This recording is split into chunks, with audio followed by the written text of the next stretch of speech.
রাতের বেলা সাংবাদিক আনিস আলমগীরকে গ্রেপ্তার করা কি খুব জরুরি ছিল? মানে এমন কি বিষয়? সে তো কথাই বলছিল বিভিন্ন চ্যানেলে। তো চ্যানেলগুলিকে বললেই হতো যে তাকে না ডাকতে, তাকে গ্রেপ্তার করার দরকার কি ছিল? আর আনিস আলমগীরকে তো দেখলাম না যে তার বক্তব্যের প্রতিবাদ কেউ করে না, সবাই প্রতিবাদ করছে। তো টকশোটা আমি অনেক আগে বলছি যে এটা কি আমিডামি হবে, যে একই মত আদর্শের লোক তারাই বসে বসে টকশো করবে, মানে একজন আরেকজনের সাথে অ্যাড করবে, কোনো বিপরীত কোনো কথা হবে না। তাহলে ভিন্ন মতকে লালন করা, মত প্রকাশের স্বাধীনতা, এটা থাকলো কোথায়?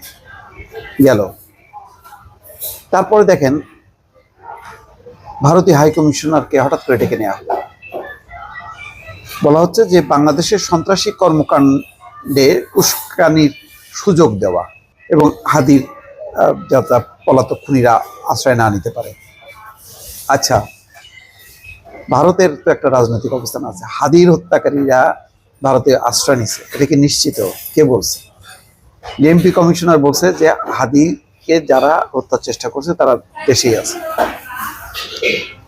হঠাৎ করে ডেকে নিয়ে বলে দিলাম যে হাদির হত্যা চেষ্টাকারীরা যাতে ভারতে আশ্রয় না নিতে পারে তার ব্যবস্থা করে। তার মানে ভারতকে ইঙ্গিত করা যে ভারতের সাথে জড়িত। হ্যাঁ, থাকতে পারে, কিন্তু আমার কাছে যথেষ্ট প্রমাণ থাকতে হবে এবং বলতে হবে যে এই প্রমাণ আছে। তো আবার শেখ হাসিনার অবস্থান, তারপরে আসিফ খান কামালকে ফেরত আনা এবং এর সাথে হাদিকে জড়ায় এমন একটা উত্তেজনাকর পরিস্থিতি। এমনিতেই হাদি সংকটাপন্ন অবস্থার মধ্যে আছে, বাঁচবে কি মরবে কেউ জানে না। উন্নত চিকিৎসার জন্য সিঙ্গাপুরে নেওয়ার সিদ্ধান্ত নিয়েছে। তার মধ্যে আবার ভারতের সাথে এই মানে ভারতকে তলব করা দরকার ছিল। দেখেন সাথে সাথে কিন্তু দিল্লি রেসপন্স করছে এবং প্রত্যাখ্যান করছে যে অন্তর্বর্তী সরকার যে দাবি করছে সেটা তারা প্রত্যাখ্যান করছে। বরং তারা বলছে বাংলাদেশের শান্তিপূর্ণ পরিবেশে অবাধ, সুষ্ঠু, অন্তর্ভুক্তিমূলক, বিশ্বাসযোগ্য নির্বাচন আয়োজনের পক্ষে তাদের অবস্থান। তারা কোনো উস্কানি দিচ্ছে না। শেখ হাসিনার বক্তব্যে নিশ্চয়ই উস্কানি আছে নিঃসন্দেহে, তো এটা তো মানে থাকবেই। কিন্তু এমন একটা সময় যখন আমরা নির্বাচনের একটা চ্যালেঞ্জ নেওয়া হলো এবং বলা হচ্ছে যে আরো বড় বড় আঘাত আসবে, আভ্যন্তরীণভাবে আমরা হাদির হত্যাকারীকে সাথে সাথে ধরতে পারলাম না। আমাদের এই ব্যর্থতাটা আমরা ভারতের উপর চাপাই দেওয়ার কি চেষ্টা করতেছি কিনা সেটাও ভেবে দেখা দরকার। কোনো কিছুতেই ভারত আগে যেমন দেখতেন না, কোনো কিছুতেই ওই যে পাকিস্তান স্বাধীনতা মুক্তিযুদ্ধ বিরোধী জামাত শিবিরের কাজ, এখন আবার নতুন একটা আওয়াজ হচ্ছে ভারত বিরোধী আওয়াজ। এবং এই আওয়াজে এমন একটা পরিস্থিতি, কেউ কেউ হাদির হত্যা চেষ্টাকে কেন্দ্র করে কেউ কেউ এমন পরিস্থিতি তৈরি করার চেষ্টা করছে এবং মানে কোনো বলগাহীন উক্তি করছে যে মানে বাংলাদেশে ভারতের হাই কমিশনার বন্ধ করে দেওয়া হবে। তো এই যে উস্কানিমূলক কথাবার্তা, এগুলির পরিণতি কিন্তু ভালো না।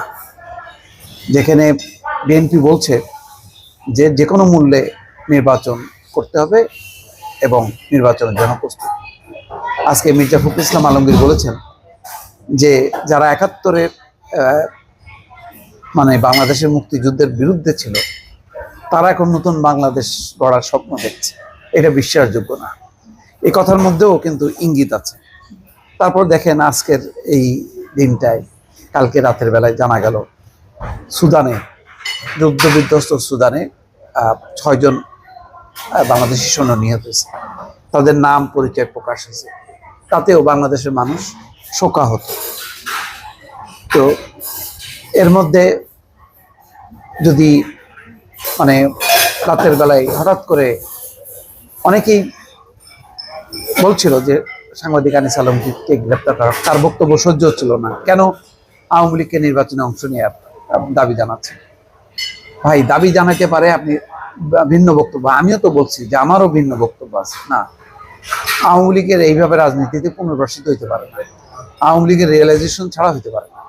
কিন্তু তাই বলে একজন বক্তব্য দিল আর তাকে দোসর টোসর বানায় আমি তাকে গ্রেপ্তার করলাম, তাহলে কিন্তু যারা একটু ভিন্ন কথা বলছিল, ভিন্ন মত প্রকাশ করছিল, তারা কিন্তু আরো সংকুচিত হবে।